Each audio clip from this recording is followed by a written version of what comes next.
आइए स्टार्ट करते हैं। Properties of electric field lines. Electric field lines कैसा है? इलेक्ट्रिक फील्ड लाइंस कैसा होता है? बोलिए। इलेक्ट्रिक फील्ड लाइंस, इसकी खासियत क्या है और प्रॉपर्टीज है। जहां भी कहीं आपको प्रॉपर्टीज लिखा हुआ नजर आ जाए तो इस पर बहुत ज्यादा ध्यान देना है। ट्रिपल स्टार, जनरली हम इतना वैल्यू किसी चीज को नहीं देते हैं, लेकिन इसको दे रहे हैं क्योंकि प्रॉपर्टीज बहुत इंपॉर्टेंट फीचर है। तुम घुस जाओ, इधर आओ, घुस जाओ। किसकी वजह से? तो आगे बैठो।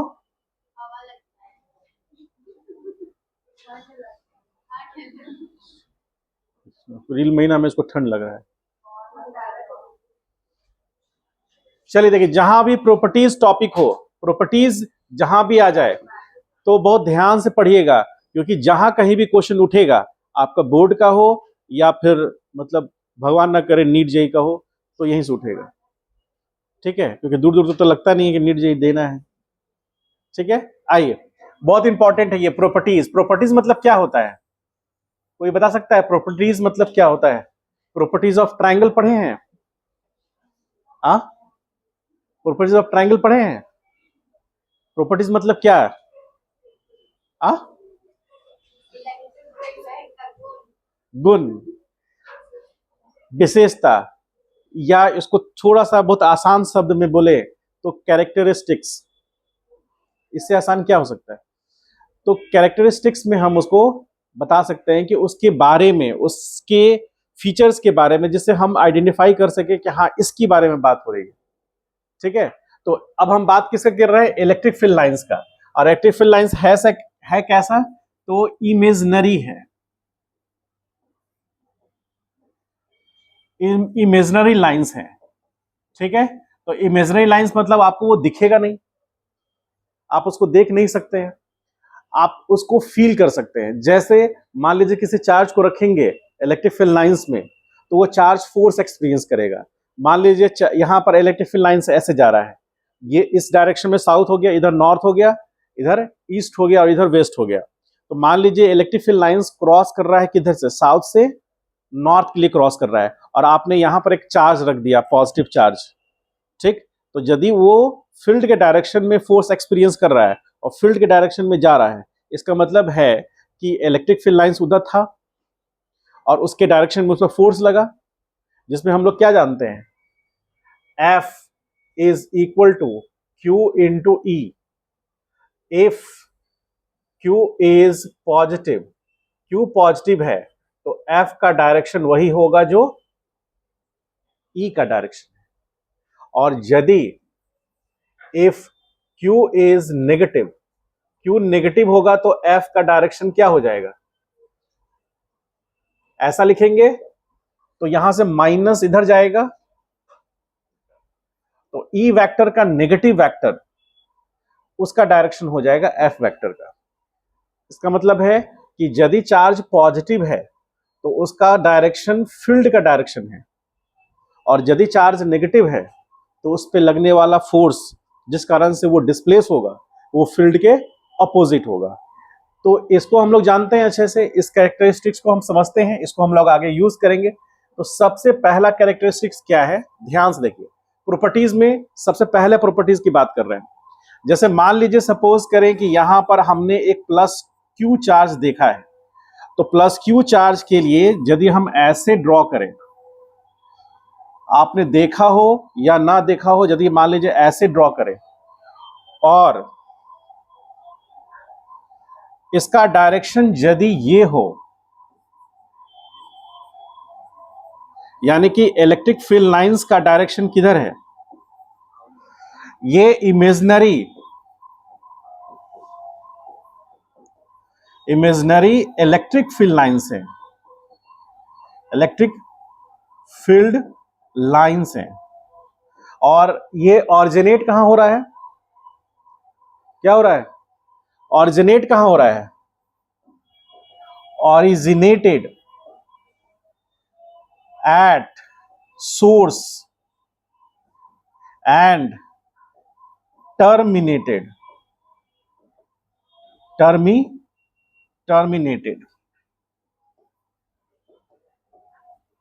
टर्मिनेटेड एट कहां, इन्फिनिटी। कहां पर, मतलब यहां से ये ऑरिजिन, ये हमारा सोर्स है ना, तो ये सोर्स से इलेक्ट्रिक फील्ड लाइंस फैल रहा है और टर्मिनेट कहां हो रहा है, टर्मिनेट मतलब समझे, मतलब टर्मिनेट मतलब खत्म होना, वो एंड कहां होके जा रहा है, इन्फिनिटी। और इन्फिनिटी क्या है, infinity, infinity is a relative, relative term, ठीक है। टर्म, रिलेटिव टर्म कैसे है, जैसे मैंने आपको बताया था इन्फिनिटी कैसे रिलेटिव टर्म है, कुछ बताया था आप लोग के लिए, हाँ किसी को याद है, जो मैंने एग्जांपल लिया था, जनरल एग्जांपल याद होता है स्टूडेंट्स लोग को, चीटे एग्जांपल पूरा बताओ, शीर्षक मत बताओ।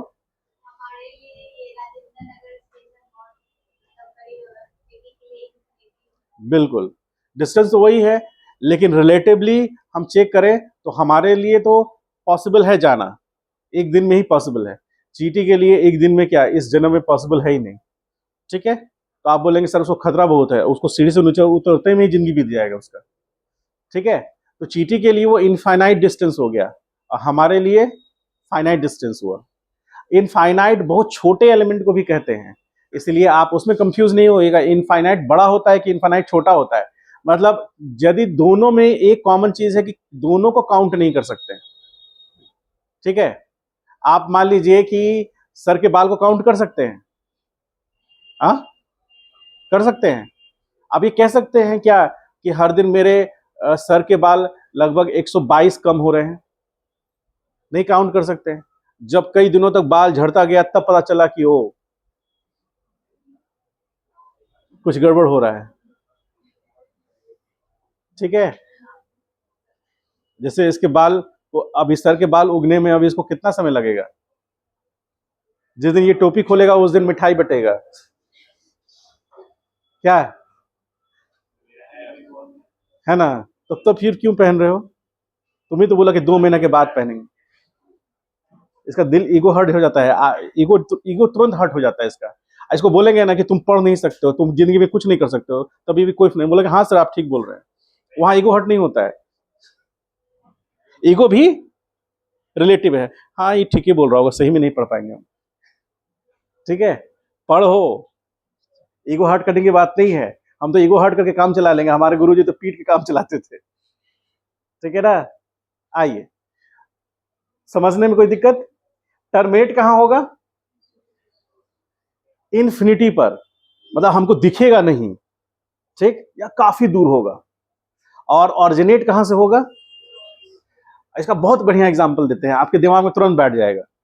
मान लीजिए कि आप गहरे नींद सो रहे हैं और विष्णु भगवान आपके सपने में आए ऐसे किए हुए, और उनके पीछे जो मुकुट है, मुकुट के पीछे जो है ना एक घूम रहा है, उसका मोटर वहां लगा हुआ है घूम रहा है वो ऐसे, और वहां से प्रकाश निकल रहा है चारों तरफ, दिव्य प्रकाश, आप ऐसे से कर रहे हैं, गुरुजी दिख नहीं रहा है, ठीक है। तो वो लगे अच्छा अच्छा रुको, तुरंत यहां से लाइट कम करते हैं, आपको दिखने लगते हैं उनको, ठीक है।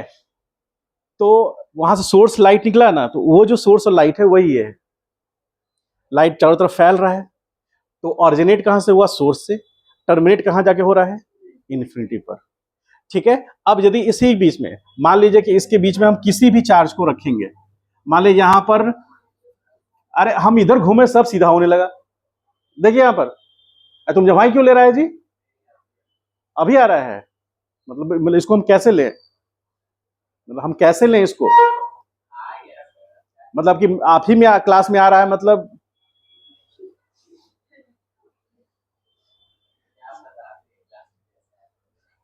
वही तो तुम देख लो।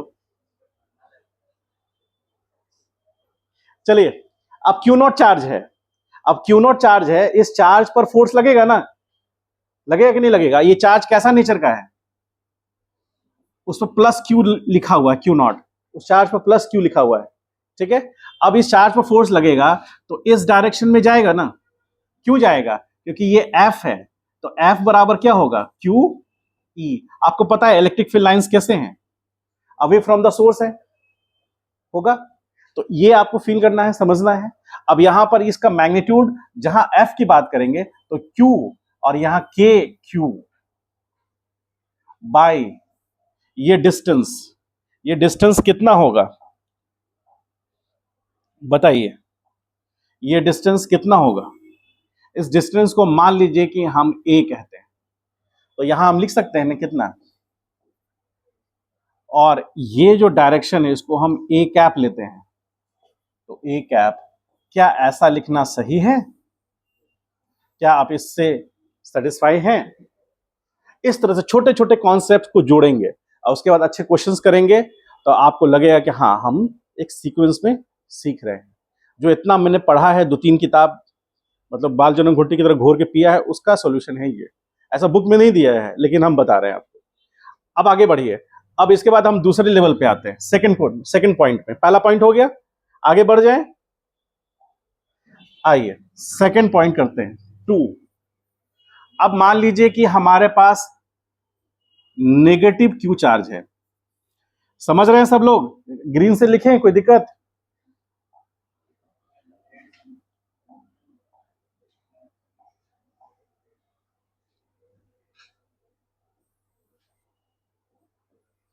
ठीक है, अरे बोलो, कोई कुछ नहीं बोल रहा है। हम जो सिलेक्ट किए थे अब सिलेक्ट हो रहा है। बहुत लोगों ने शुरू में हमको बलगलाया, लेकिन अब हम समझ गए। ये इसको कर रहे थे तो गड़बड़ हुआ था। हमेशा इसको टच करो, जो आपको ऑप्शन लेना है ले लीजिए, बिल्कुल होगा। चलिए अब हम दूसरा ऑप्शन लेते हैं, देखिए।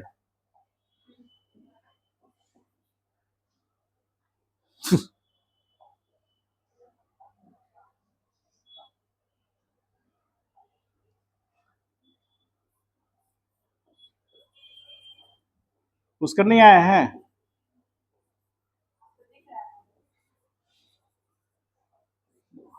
विद्यार्थियों मेरा एक से एक लेवल का है। यही वो विद्यार्थी है जो बाल कटाने गए थे तो बोले कि बाल काटते हो, तो बोलता आपको बड़ा कराना है क्या? वही विद्यार्थी, ऐसे ही विद्यार्थी। आइए, ये इमेजनरी इलेक्ट्रिक फील्ड लाइन, ध्यान से देखिए। अब यहां कुछ इंटरेस्टिंग होगा। Lines are originated at infinity, होगा क्या ऐसा? एंड टर्मिनेटेड, अरे इधर देखो, नहीं तो अभी 2 मिनट के लिए जाएंगे ऑफिस में, रिकॉर्डिंग देख करके अच्छे से सजा दे देंगे। आपके पहला वाला बैच याद है? उत्कर्ष पांडे को याद कीजिएगा, कभी आएगा ना तो पूछिएगा उत्कर्ष पांडे क्या हुआ था तुम्हारे साथ, ठीक है? पूछिएगा, वो बताएगा अच्छे से। टर्मिनेटेड एट कहां? सोर्स, यानी कि -Q। ठीक है, कितना इंपॉर्टेंट बात है। अब इसका मतलब है कि इलेक्ट्रिक फील्ड लाइंस ऑरिजिनेट कहां हुआ? इंफिनिटी पे जाकर, जहां पर प्लस चार्ज का फील्ड लाइंस टर्मिनेट हो रहा था, और वहीं पर इलेक्ट्रिक फील्ड लाइंस किसका? नेगेटिव का ऑरिजिनेट हुआ, और टर्मिनेट कहां हुआ? वहां जहां पॉजिटिव चार्ज ऑरिजिनेट हो रहा था, उसके जस्ट अपोजिट। इसका एक कॉम्बिनेशन हम आपको बना के दिखाएंगे तो आपको और फील आएगा अच्छे से। फिलहाल को आपको यह समझना है कि जस्ट उसके अपोजिट होगा, यानी कि जो नेगेटिव चार्ज है वो एक तरह से सिंक का काम करेगा, और पॉजिटिव चार्ज एक तरह से सोर्स का काम करेगा। सोर्स और सिंक में डिफरेंस समझ रहे हैं? आ जाओ, आ जाओ। सब कुछ ठीक है ना? लेट क्यों? खतरों से खेल के नहीं ना आई हो? चलो, तो ऑरिजिनेट कहां होगा? ऑरिजिनेट होगा सोर्स और सिंक। समझते हैं? सिंक समझते हैं आप लोग? सिंक नहीं समझते हैं? जैसे यदि थोड़ा सा ज्योग्राफी पे चले तो भारत में टोटल कितनी नदियां हैं? लगभग आसपास, एग्जैक्ट नहीं पता हो, लगभग कितनी नदियां होंगी? अच्छा मान लीजिए, चलिए south east south east, sorry north east का ले लेते हैं, नॉर्थ ईस्ट रीजन का ले लेते हैं। तो नॉर्थ ईस्ट में ब्रह्मपुत्र है, सोन नदी है, और उधर से नॉर्थ से जो उधर आता है ईस्ट की तरफ गंगा है, मान लीजिए, सपोज करें।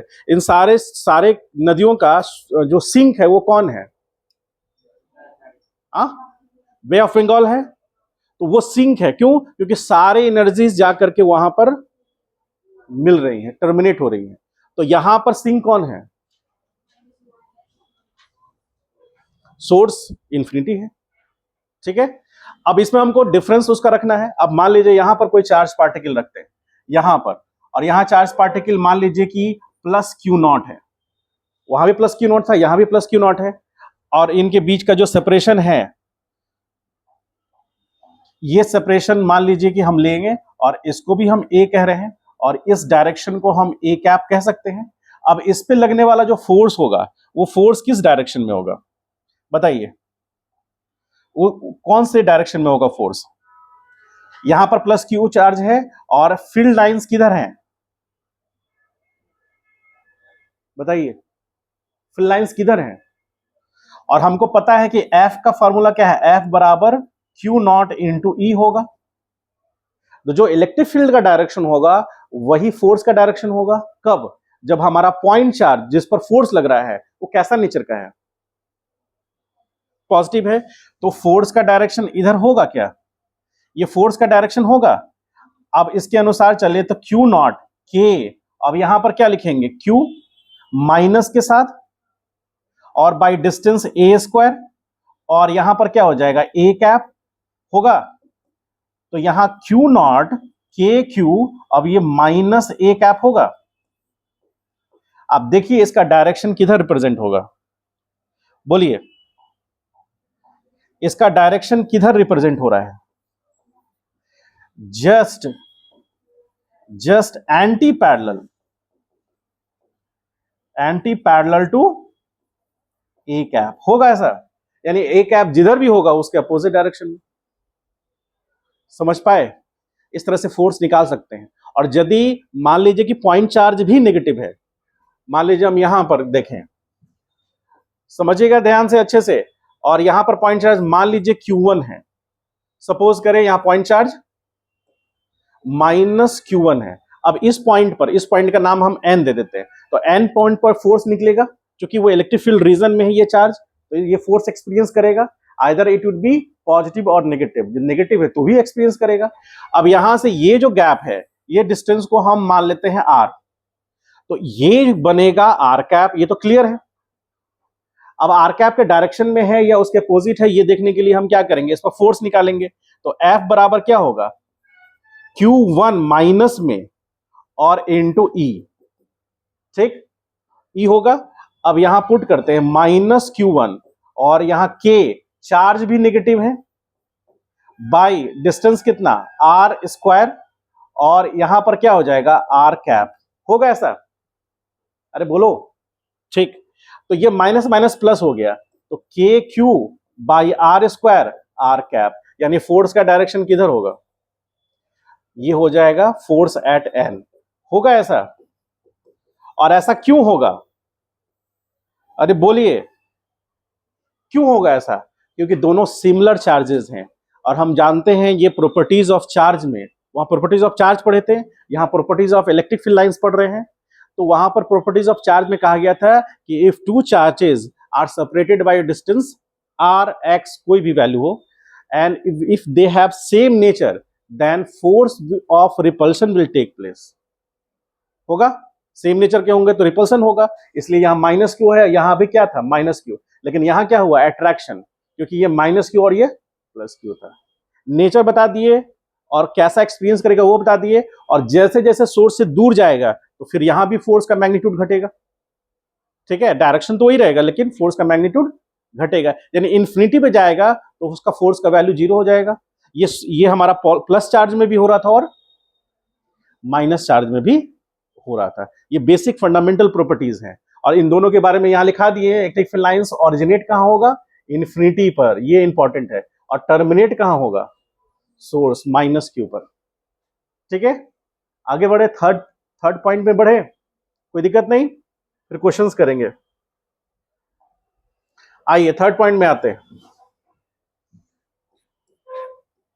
किसी को कोई डाउट है तो पूछिएगा। थर्ड पॉइंट क्या कह रहा है?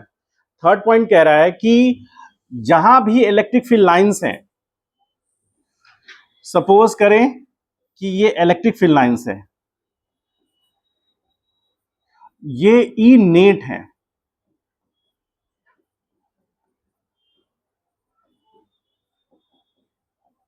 ई नेट मतलब इलेक्ट्रिक फील्ड ऑलवेज, या इलेक्ट्रिक फील्ड लाइंस कह लीजिए, electric field lines always represented in net net field कर लीजिए। मतलब जब भी रिप्रेजेंट होगा वो नेट फील्ड को रिप्रेजेंट करेगा। नेट फील्ड का मतलब क्या हुआ? मान लीजिए ये इस पॉइंट पे हमको फील्ड पता करना है और ये Q1 चार्ज है उसके कारण, और यहां मान लीजिए Q2 चार्ज है उसके कारण, ये Q2 चार्ज है, तो इसने यहां इस पॉइंट पर फोर्स, इलेक्ट्रिक फील्ड का डायरेक्शन इधर रखा, इसको हम E1 बोलेंगे, और इसके कारण इस पॉइंट पर इलेक्ट्रिक फील्ड का डायरेक्शन ये हो गया, इसको हम लोग E2 बोलेंगे। अब हमको मान लीजिए इनका रिजल्टेंट पता करना है, तो रिजल्टेंट कैसे पता होगा? बोलिए। इनका रिजल्टेंट यहां से ऐसे जाएगा ये, और इसका इधर से रिजल्टेंट आएगा, इसको हम क्या बोल सकते हैं? E1, और इसके पैरेलल है इसीलिए क्या बोल सकते हैं? E2। तो ये रिजल्टेंट होगा, इसी को हम क्या बोलेंगे? ई नेट बोलेंगे। क्या इसको? E net. और ई नेट बराबर क्या हो जाएगा? E net is equal to E1 plus, अरे बोलो, E2। तो ये नेट इलेक्ट्रिक फील्ड है, यही वो इलेक्ट्रिक फील्ड है जो कि बना है किससे? दो या दो से अधिक चार्जेस सोर्स के तौर पर है, उससे जुड़ता हुआ एक फील्ड लाइन बना, तो वो नेट इलेक्ट्रिक फील्ड होगा। समझ गए? वो हमेशा नेट इलेक्ट्रिक फील्ड को रिप्रेजेंट करेगा। ये समझ पाए? ये थर्ड प्रॉपर्टीज था, तीसरा नंबर दिए हैं। ठीक है, आइए चौथे में चले हम लोग। 4 नंबर प्रॉपर्टीज। 4 नंबर प्रॉपर्टीज थोड़ा और इंटरेस्टिंग है, ध्यान से समझिए। मान लीजिए इलेक्ट्रिक फील्ड लाइंस है, हालांकि ये कैसा है? पीला रंग का है सर। नहीं, कैसा है? इमेजिनरी है, हम लोग देख नहीं सकते, लेकिन हम लोग फील कर रहे हैं। उस पर स्टडी किया, रिसर्च किया गया, तो उससे एक रिजल्ट निकाला गया कि आखिर कैसे काम करता है, ताकि उसकी ही थ्रू हम फैन को चला पा रहे हैं। अभी फैन जो चल रहा है वो किस रीजन से चल पा रहा है?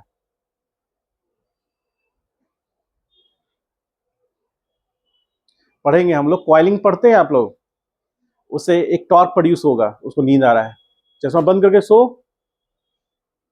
क्यों ऐसे करके? जो स्टूडेंट यहां टिका लिया, सपोर्ट मिल गया उसको। हाँ, इसमें कॉइल्स होते हैं जिसके अंदर इलेक्ट्रिसिटी जाता है और उसके कारण मैग्नेटिक फील्ड प्रोड्यूस होता है, और उसमें यदि हम प्लेट को रखते हैं तो एक नेट टॉर्क प्रोड्यूस होता है, और वो टॉर्क के कारण वो उसका इसका शाफ्ट घूमने लगता है, उसी से विंग्स जुड़े होते हैं, वो घूमने लगता है। आगे पढ़ेंगे कैसे मैग्नेटिज्म वर्क करेगा, मैग्नेटिक फील्ड कैसे वर्क करेगा, लेकिन सबका बेस क्या है? ये नहीं समझ में आएगा तो वो कुछ नहीं समझ में आएगा। जैसे यहाँ इलेक्ट्रिक फील्ड है, यहाँ इलेक्ट्रोस्टैटिक फोर्स था, इलेक्ट्रोस्टैटिक फोर्स है ना, वहां कौन है? Magnetic force. यहाँ इलेक्ट्रिक फील्ड, वहां वहां पर यहाँ चार्ज है, वहां पर मैग्नेट है। तो जो इसको समझेगा वही उसको, हाँ प्योर रोटेशन हो रहा है, बिल्कुल हो रहा है, सही बात है, ट्रांसलेशन हो ही नहीं रहा है, ये प्योर रोटेशन का केस है। अब वो कैसे होगा, टॉर्क कैसे प्रोड्यूस होगा, वो हम चीज बताएंगे आपको। लेकिन आपको यदि टॉर्क पता है, प्योर रोटेशन का कंडीशन पता है, तो आप मैग्नेटिक फील्ड से कैसे कोई भी बॉडी या कोई भी आर्म रोटेट कर रहा है वो आप समझ पाएंगे। हाँ, वो बायो-सावर्ट लॉ बताएंगे, उसके बाद 2-3 और हैं, फैराडेज लॉ हैं, वो सारा चीज आपको स्टेप बाय स्टेप बताएंगे, तो आप खुद समझ जाइएगा उसको, और हो सकता है बना के दिखा भी दीजिएगा।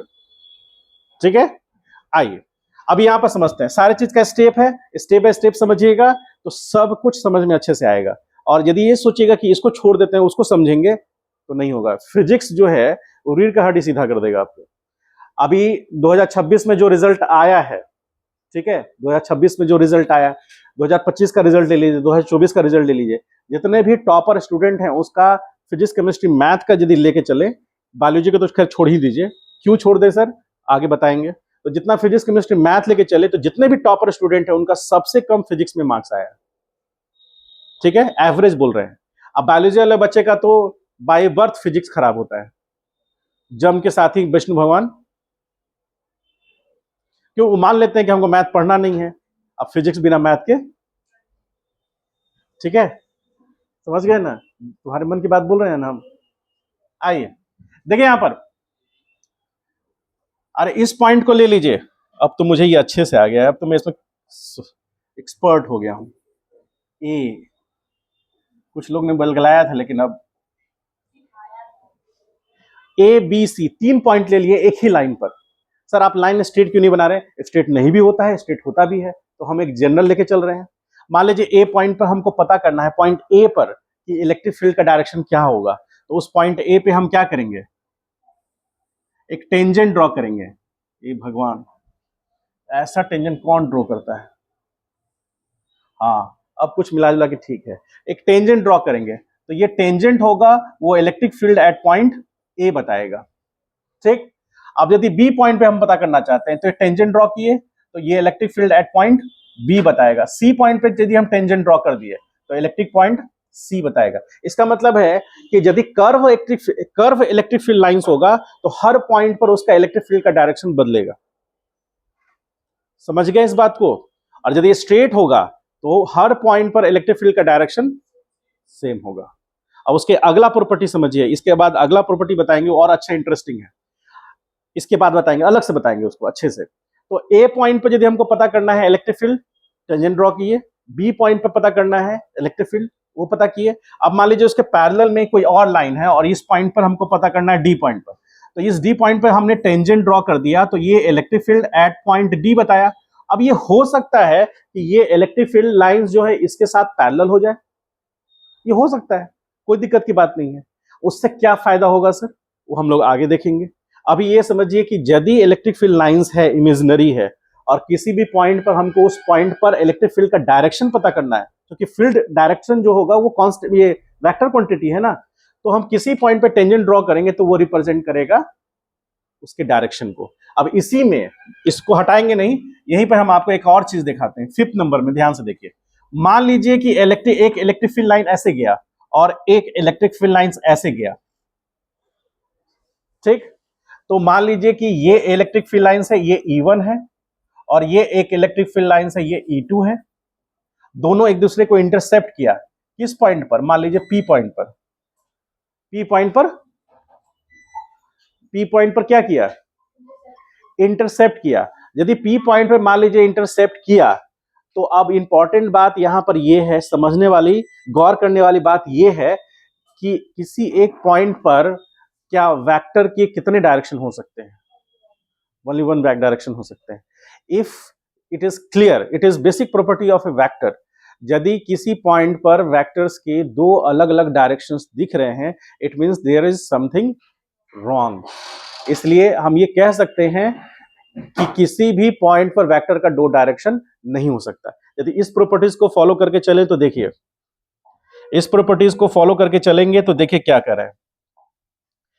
इस पॉइंट के अनुसार यहां पर हम एक टेंजेंट ड्रॉ करेंगे इस पर, तो ये होगा एक इलेक्ट्रिक फील्ड E1 मान लीजिए, और यहां एक टेंजेंट ड्रॉ करेंगे इस पर, तो ये हो जाएगा E2।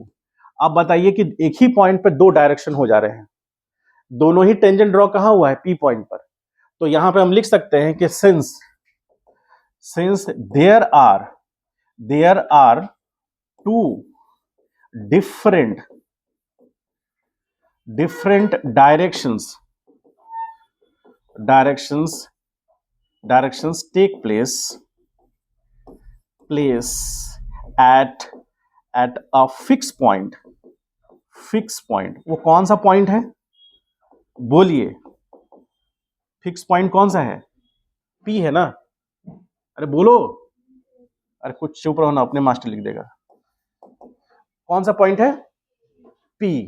वो फिक्स पॉइंट कौन सा है? P। उस पर दो डायरेक्शन है, और which cannot be possible, which cannot be possible. ठीक है, सो इससे कंक्लूडिंग पॉइंट क्या निकाल सकते हैं? बहुत इंपॉर्टेंट कंक्लूडिंग पॉइंट, इस तरह से माहौल बनता है, ध्यान से समझिए। इलेक्ट्रिक फील्ड लाइंस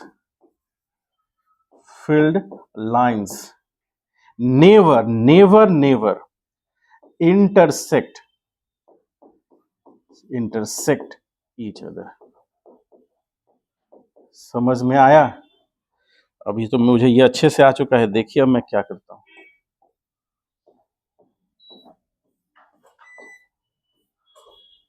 समझ पाए? कभी भी इलेक्ट्रिक फील्ड लाइंस एक दूसरे को इंटरसेक्ट, ये बहुत इंपॉर्टेंट प्रॉपर्टीज है जो कूलम साहब ने पता किया, जिस कारण से आज हम लोग फैन यूज कर रहे हैं, आज हम लोग एसी यूज कर रहे हैं, आज हम लोग जो इलेक्ट्रिक लोकोमोटिव है, इलेक्ट्रिक लोकोमोटिव समझते हैं? इलेक्ट्रिक लोकोमोटिव नहीं समझते हैं? जो ट्रेन का इंजन है उसको लोकोमोटिव बोला जाता है। If the engine is powered by electricity then it is known as electric locomotive. If electric locomotive is powered by diesel, then it is called diesel locomotive. And if it is powered by steam engine, steam you can say, initially we use steam engine. Steam से उसके piston को force दे करके उसके crank के through उसके wheel को rotate कराया जा रहा था, तो वहां स्टीम इंजन था जो जेम्स वॉट ने डेवलप किया था। उन्होंने कैसे डेवलप किया था? एक बार उनकी वाइफ से लड़ाई हो गया, तो उन्होंने तय किया कि इस बार चावल मैं पकाऊंगा। लड़ाई हो गया, चावल उन्होंने तय किया कि इस बार चावल मैं पकाऊंगा, तो चावल थोड़ा सा लिया, पानी ज्यादा ले लिया और पतीला एक से ढक दिया। अब थोड़ी देर के बाद जब बॉयल होने लगा तो पतीला ऐसे ऐसे करने लगा, और अब और मतलब उन्होंने गैस बंद नहीं किया, कुछ काम में लगे हुए थे, तो वो पतीला उठ उठ के ऐसे ऐसे गिर रहा है। अब उन्होंने सोचा, ओ इसको कहीं मैं कुछ और काम में यूज न कर लूं, तो क्रैंकशाफ्ट लगाया गया व्हील के ऊपर। एक क्रैंक होता है, एक लीवर होता है, पिस्टन से कनेक्ट होता है, पिस्टन उसको फोर्स देता है, उसको घुमा देता है, और व्हील छुक छुक छुक छुक, जो हम लोग नहीं बोलते हैं एक छुक मतलब एक स्ट्रोक हो गया, छुक छुक छुक छुक छुक छुक छुक छुक छुक छुक छुक छुक छुक छुक नहीं होता रहता है। ये ऐसे होता है ना, हम दिखाएंगे वीडियो में आपको कैसे कैसे होता है वो, समझे? ट्रेन में कभी आवाज सुने? कभी ट्रेन में सफर किए हैं? सब लोग सफर किए हैं, सब लोग नहीं सफर किए हैं। कोई ऐसा आदमी है जो ट्रेन में सफर नहीं किया इसमें से? तुम नहीं किए हो? एरोप्लेन से सीधे आते हो क्या? तो ये सब मेरे लिए नहीं बना, अपने गाड़ी से। कभी ट्रेन देखे हो? ट्रेन देखा भी नहीं है? मेरे एरिया तरफ रहता ट्रेन के, कभी चढ़े नहीं हो? देखो मजबूत गाड़ी है, गिरेगा नहीं, चढ़ो। ठीक है, तुम पे गिरेगा तो क्या होगा? तुम तो ऐसा साइड से निकल लोगे। तुम तो बोलोगे, तुम तो ऐसा साइड से निकल लोगे। ट्रक भी गुजरेगा, तुम लेट जाओगे, ऐसे निकल जाएगा ट्रक। नहीं, जो मौत को छू के आ गया, अब क्या तुम फिर दोबारा फिलॉसफी में घुस गए अब तुम। देखो 6 नंबर पॉइंट कह रहा है कि इलेक्ट्रिक फील्ड लाइंस देखिए किस तरह से है। अरे इधर देखो, मान लीजिए इलेक्ट्रिक फील्ड लाइंस इस तरह से है। अब यहां पर हम 3 पॉइंट्स ले रहे हैं। ये पॉइंट मान लीजिए ए, एक पॉइंट यहां पर हम ले रहे हैं, इस पॉइंट को हम बी ले रहे हैं, और यहां पर एक पॉइंट हम यहां सी ले रहे हैं। ठीक है, 3 अलग अलग पॉइंट्स हैं। तो यहां पर इस पॉइंट पे भी इलेक्ट्रिक फील्ड होगा, उसका इंटेंसिटी समझते हैं। इलेक्ट्रिक फील्ड इंटेंसिटी मतलब उसका क्षमता, इलेक्ट्रिक फील्ड का वैल्यू यहां पर। तो इस पॉइंट पर ई ए लिख सकते हैं, ध्यान से सब लोग समझिए, और इस पॉइंट पर हम ई बी लिख सकते हैं, और इस पॉइंट पे हम ई सी लिख सकते हैं।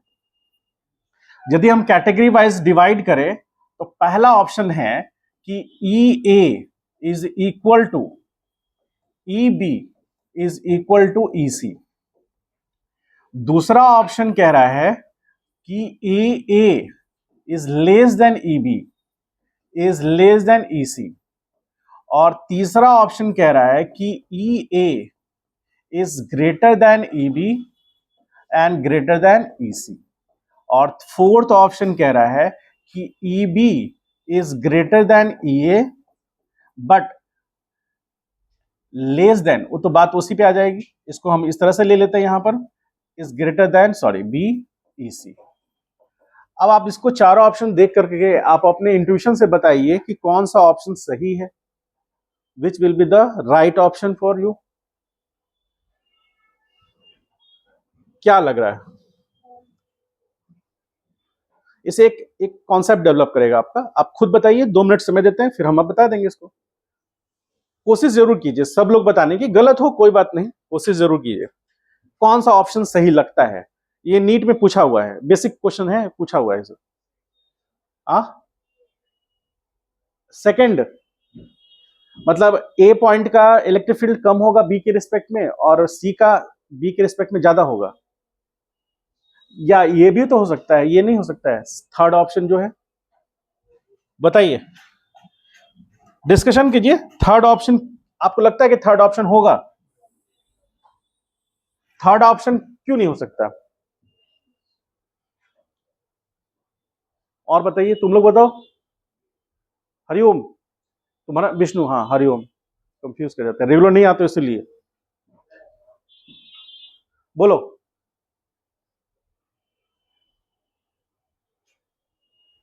बताइए, बोलो, कौन सा ऑप्शन सही लग रहा है? क्या ये भी तो हो सकता है? मन में सवाल पूछिए कि क्यों हो रहा है आखिर। मान लीजिए ये कह रहे हैं तो क्यों होगा, यदि ये कह रहे हैं तो क्यों होगा, और ये कह रहे हैं तो क्यों होगा, ये क्यों नहीं होगा, बताइए।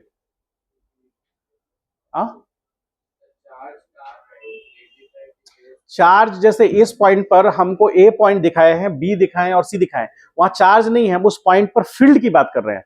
और हम पहले भी डिस्कस किए हैं कि जिस पॉइंट पर फील्ड पता करना हो वहां चार्ज हो या ना हो कोई फर्क नहीं पड़ता। मान लीजिए यहां चार्ज नहीं है तो यहां फील्ड नहीं है क्या? बगल में वायर क्रॉस कर रहा है तो उसके कारण फील्ड होगा। हाँ, उसका इंटेंसिटी बहुत ही कम होगा, लेकिन होगा तो जरूर, बताइए।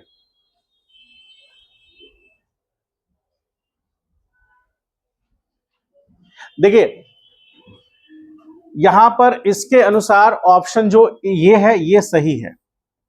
सही ऑप्शन ये क्यों है? क्योंकि देखिए यहां इलेक्ट्रिक फील्ड लाइंस ज्यादा कंजर्व हैं या इलेक्ट्रिक फील्ड लाइंस ज्यादा नजदीक हैं, तो यहां पर हम कह सकते हैं कि इलेक्ट्रिक फील्ड लाइंस डेंसिटी सबसे ज्यादा है। तो ई ए की जगह पर यदि हम ई ए के लिए कहें तो कहेंगे कि electric field lines are more closer, ठीक है। और वी कैन से, क्या कह सकते हैं, lines density is higher, so electric field at A is greater than electric field at B and finally is greater than C. इसलिए C point पर सबसे कम होगा इलेक्ट्रिक फील्ड का इंटेंसिटी, मतलब क्षमता किसी बॉडी को फोर्स, किसी चार्ज को फोर्स लगाने की, या किसी भी कोई चार्ज है उसको डिस्प्लेस करने की। बी ए के रिस्पेक्ट में ज्यादा होगा, सॉरी सी के रिस्पेक्ट में ज्यादा होगा, और ए बी और सी के रिस्पेक्ट में ज्यादा होगा क्योंकि यहां पर ज्यादा डेंसिटी है। आप देखिए ए पॉइंट पर डेंस ज्यादा है, बी पॉइंट पर उससे कम है और सी पॉइंट पर सबसे कम है। देख रहे हैं लाइंस कहां से क्रॉस कर रहे हैं, समझ गया इस बात को? इसीलिए इस ऑप्शन को लेके हम लोग चलेंगे, जिसका मतलब मान लीजिए सपोज करें कि यहां फिर लाइंस ऐसे जा रहा है, ऐसे जा रहा है, ऐसे जा रहा है, तो इस पॉइंट पर मान लीजिए कि इस पॉइंट को हम डी मान लेते हैं, तो इस पॉइंट पर डी, तो डी पॉइंट पर हमारा इलेक्ट्रिक फील्ड लाइंस ज्यादा नजदीक है, तो डी पॉइंट पर इलेक्ट्रिक फील्ड ज्यादा होगा, इंक्रीज करेगा। अब किसके रिस्पेक्ट में? मान लीजिए ये ई या एफ पॉइंट है, मान लीजिए कि ये एफ पॉइंट है, तो एफ पॉइंट पर electric field eight F point पर वो लेस होगा, डिक्रीज करेगा, और डी पॉइंट पर इंक्रीज करेगा। जैसे जैसे डी की तरफ बढ़ेगा इंक्रीज करेगा। समझ गए इसके आगे? अब इसके आगे हम लोग चलते हैं, अब एक बहुत इंपॉर्टेंट प्रॉपर्टीज पे बात करते हैं, और वो है कंजर्वेटिव फोर्स फील्ड। मतलब कंजर्वेटिव फोर्स होना और उसके अकॉर्डिंग कंजर्वेटिव फोर्स फील्ड होना, और उसी के साथ साथ कंजर्वेटिव वर्क या कंजर्वेटिव एनर्जी होना। ठीक है, जैसे 7 नंबर पॉइंट होगा, 6 या 7 जो भी होगा देख लीजिएगा। 6 है यार, एक सेकेंड, 4 है ना, ये 6 है। ठीक है, आइए इसको 7 कर लेते हैं। ठीक है, सब 7 तो है ही। चलिए देखिए यहां पर, चलो ध्यान से देखिए, मान लीजिए कि कोई सर्कुलर पाथ है। ठीक है, एक सर्कुलर पाथ है, ये सेंटर पॉइंट हो गया, इस सेंटर पॉइंट को ओ कह रहे हैं, और कहीं भी कोई भी हम रेडियस ले लेते हैं, मान लीजिए कि ये आर रेडियस है, और इस पर कोई यहां पर मान लीजिए इस पॉइंट पर हम पता करना चाहेंगे कि इलेक्ट्रोस्टैटिक फोर्स और डिस्प्लेसमेंट, क्योंकि हम बात कर रहे हैं किसका, वर्क का। और आपको पता है कि एफ यदि ई ले रहे हैं, यानी कि इलेक्ट्रोस्टैटिक फोर्स, इलेक्ट्रोस्टैटिक फोर्स कैसा फोर्स है, कंजर्वेटिव है या नॉन कंजर्वेटिव है, बोलिए। कंजर्वेटिव कैसे कहेंगे कि ये कंजर्वेटिव है? हाँ,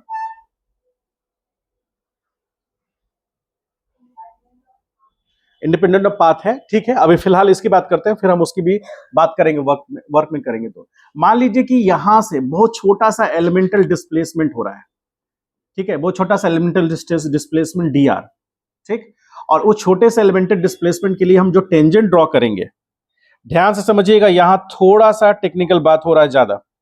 अब इस पॉइंट पे हम टेंजेंट ड्रॉ किए, क्यों टेंजेंट ड्रॉ किए, जब कोई चार्ज पार्टिकल सर्कुलर पाथ पर है तो टेंजेंशियल एक फोर्स लगेगा, टेंजेंशियल फोर्स। ठीक है, अब ये फोर्स लगा, इलेक्ट्रोस्टैटिक फोर्स मान लीजिए कि ई, सॉरी एफ, एफ ई लगा, और डिस्प्लेसमेंट भी इसी डायरेक्शन में है, डी आर। ठीक, तो स्मॉल एलिमेंटल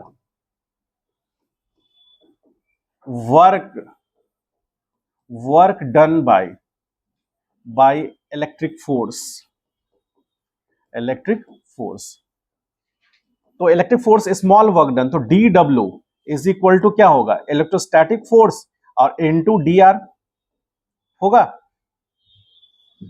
बॉडी थोड़ा सा हल्का सा चार्ज जो है हल्का सा डिस्प्लेस हुआ है, और उसी डायरेक्शन में फोर्स लगा है, इलेक्ट्रोस्टैटिक फोर्स। ठीक है, अब एफ डॉट डी आर, इसको हम यदि सॉल्व करें तो F D R cos zero लिख सकते हैं। कॉस जीरो क्यों लिख सकते हैं, बोलिए, कॉस जीरो क्यों लिख सकते हैं? देखिए डी आर जिस डायरेक्शन में है, वो मान लीजिए कि इस पॉइंट पर, इस डायरेक्शन में है, मान लीजिए हम इस पॉइंट पे चेक करना चाहें, तो इस पॉइंट पे टेंजेंट ये होगा एफ ई होगा, और इसी के डायरेक्शन में इधर हमको डी आर मिलेगा। मान लीजिए हम इस पॉइंट पे चेक करना चाहते हैं, इस पॉइंट पर, तो ये पॉइंट पे टेंजेंट एफ ई हो गया, इलेक्ट्रोस्टैटिक फोर्स, और इसके इसी डायरेक्शन में हम ले रहे हैं डी आर। इसका मतलब यहां भी थीटा कितना, 0, यहां भी थीटा कितना होगा, 0, और यहां भी थीटा कितना होगा, 0।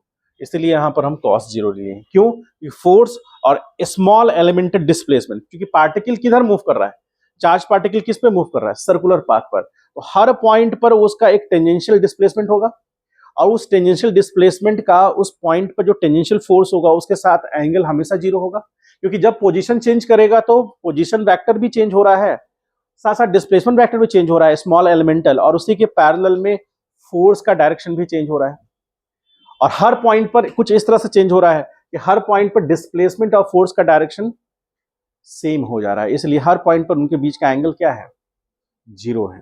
ठीक है, अब इस केस में हम ये चीज लिख सकते हैं डी डब्ल्यू। अब ये जो डी डब्ल्यू है ये स्मॉल एलिमेंटल वर्क है, स्मॉल एलिमेंटल वर्क, इसको हम लोग बोलेंगे स्मॉल एलिमेंटल वर्क। ठीक है, अब ये स्मॉल एलिमेंटल वर्क को हम इंटीग्रेट कर देंगे, कहां से कहां के लिए, 0 से 2 पाई के लिए, लेकिन यहां पर तो हमारा डी आर है, तो 2 पाई आर के लिए करेंगे। समझ पा रहे हैं इस बात को? D W is equal to क्या है, एफ डी आर, कॉस 0 का वैल्यू 1, और यदि हम यहां पर एफ का वैल्यू पुट कर दें, एफ का वैल्यू पुट करेंगे तो क्या पुट करेंगे, बोलिए, D W is equal to F का वैल्यू क्यू ई, ठीक है, क्यू ई, और यहां डी आर। अब यहां पर इंटीग्रेशन यूज कर रहे हैं, तो यहां ध्यान से देखिए, डी आर है तो 0 से 2 पाई आर होगा, 2 पाई आर होगा,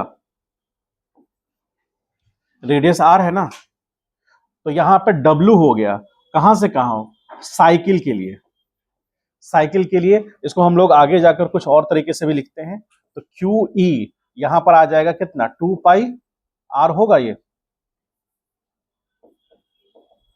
ऐसा लिख सकते हैं। तो 2 पाई आर जो ये वैल्यू आया,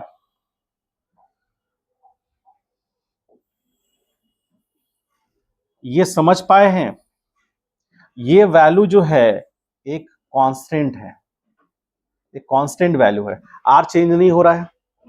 इलेक्ट्रिक फील्ड का मैग्नीट्यूड क्या है, इलेक्ट्रिक फील्ड की मैग्नीट्यूड की बात करें, यदि हम ई की बात करें, तो ई का मैग्नीट्यूड के, यहां पर सोर्स मान लीजिए, इस जगह पर क्यू को मान लेते हैं, तो क्यू, ठीक, क्यू बाई, और यहां पर आर स्क्वायर, ऐसा ले सकते हैं क्या, बोलिए, ले सकते हैं। अभी हम इसकी बात टेंजेंशियल में नहीं कर रहे हैं, सॉरी रेडियल में नहीं कर रहे हैं, टेंजेंशियल में कर रहे हैं। तो ये वैल्यू यदि हम मान लें, यदि हम सिर्फ ई भी रख दे, तो ये वैल्यू कांस्टेंट आ रहा है, और ये कांस्टेंट आ रहा है, और आपको पता है, आपको पता है कि यदि हमको पता है ये बात कि इलेक्ट्रोस्टैटिक फोर्स एक कंजर्वेटिव फोर्स है, और इसके कारण जो भी वर्क होगा वो कंजर्वेटिव वर्क होगा, और कंजर्वेटिव वर्क एक क्लोज लूप में जीरो होता है। इससे ये कंक्लूडिंग कर, ये बात से ये कंक्लूड कर रहे हैं हम लोग कि work done from close loop हमको जीरो नहीं मिला। इसका मतलब है कि इलेक्ट्रिक फील्ड लाइंस कभी भी क्लोज लूप में नहीं पाए जाते हैं, मतलब इलेक्ट्रिक फील्ड लाइंस कभी क्लोज लूप में नहीं होगा, वो कभी क्लोज लूप नहीं बनाएगा। बात कुछ समझ पाए। 11th क्लास में कंजर्वेटिव फोर्स फील्ड पढ़े थे, कंजर्वेटिव फोर्स पढ़े थे। कंजर्वेटिव फोर्स से डेवलप होता है कंजर्वेटिव वर्क, और कंजर्वेटिव वर्क यदि क्लोज लूप में देखेंगे, मतलब एक साइकिल में देखे थे, बॉडी जहां चला, घूम करके अलग अलग प्रोसेस करके फिर से उसी पोजीशन पे आ गया, तो एक क्लोज लूप हो गया। उस केस में टोटल वर्क डन क्या होगा, जीरो। और ऐसे फोर्स के कारण यदि वर्क हुआ है तो उसको कंजर्वेटिव फोर्स कहेंगे, और जो भी वर्क डन होगा वो कंजर्वेटिव वर्क कहलाएगा। तो वो क्लोज लूप के लिए जीरो होता है, लेकिन यहाँ क्लोज लूप के लिए हमको जीरो नहीं मिल रहा है। इसका मतलब है, हम ये तो क्लियर है कि इलेक्ट्रोस्टैटिक फोर्स या फिर इलेक्ट्रिक फोर्स एक कंजर्वेटिव फोर्स है, ये हम आगे प्रूफ करेंगे। तो हमको इस बात से क्या कंक्लूड करना है कि यदि वर्क डन जीरो नहीं आ रहा है, इसका मतलब है कि इलेक्ट्रिक फील्ड्स जो हैं वो क्लोज लूप में काम नहीं करेंगे। जैसे सब जगह पर ये यहाँ पर इसको हम यहां से हटा दे, मान लीजिए हटा दे, तो यहां सब ये जो लाइन है ना, ये इलेक्ट्रिक फील्ड को रिप्रेजेंट कर रहा है, ये इलेक्ट्रिक फील्ड को रिप्रेजेंट कर रहा है। और यदि इसका नेटवर्क क्या हो रहा है, जीरो नहीं हो रहा है, इसलिए हम कह सकते हैं कि electric field lines close loop में एग्जिस्ट नहीं करता है। तो हम यहां पर लिख सकते हैं, यहां पर लिख देते हैं, since the network work done by conservative force is not zero, so we can conclude that, क्या कंक्लूड कर सकते हैं, बोलिए, क्या कंक्लूड कर सकते हैं,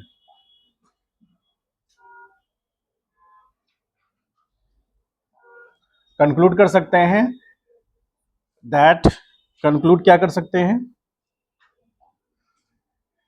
दैट इलेक्ट्रिक फील्ड लाइंस, अरे आप ही के लिए लिख रहे हैं, इलेक्ट्रिक फील्ड लाइंस